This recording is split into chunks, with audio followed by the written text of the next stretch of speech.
Wifi থেকে যদি আপনাকে ব্লক করে দেয়, আপনি নিজে নিজে আনব্লক করতে পারবেন। আপনি যদি অন্য কারো ওয়াইফাই চালাচ্ছেন, হঠাৎ করে আপনাকে ব্লক করে দিয়েছে ওয়াইফাই মালিক, আপনি চাইলে সেটা আনব্লক করে আবার চালাতে পারবেন। যতবার ব্লক করে দিবে ততবার আপনি আনব্লক করে করে চালাতে পারবেন।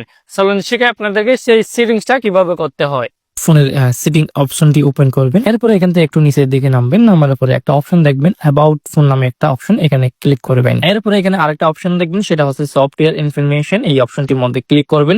আর কিছু ফোনের মধ্যে ভার্সন লেখা থাকবে, সেই ভার্সন অপশনটির মধ্যে ক্লিক করবেন। এরপর এখান থেকে খুঁজে বের করবেন হচ্ছে বিল নাম্বার, এই অপশনটি বের করবেন। খুঁজে বের করার পরে এখানে 3-4টা ক্লিক করবেন। 3-4টা ক্লিক করার পরে ফোনে যদি লক থাকে, লকটা চলে আসবে, লকটা হচ্ছে আনলক করবেন। এরপরে ফোনের ডেভেলপার অপশনটি চালু হয়ে যাবে। চালু হয়েছে কিনা দেখার জন্য এখান থেকে বের হয়ে যাব। বের হওয়ার পরে এখান থেকে আমরা বের করব সিস্টেম ম্যানেজমেন্ট অথবা এডিশনাল সেটিং।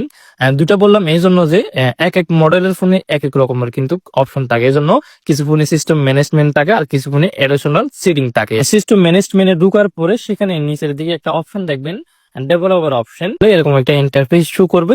এখান থেকে একটু নিচের দিকে নামবেন। নিচের দিকে নামার পরে আরেকটা অপশন দেখবেন এখানে, সেটা হচ্ছে ওয়াইফাই নন। এই অন করে দিব সিম্পলি। এই অপশনটির মধ্যে ক্লিক করলে এটা অন হয়ে যাবে।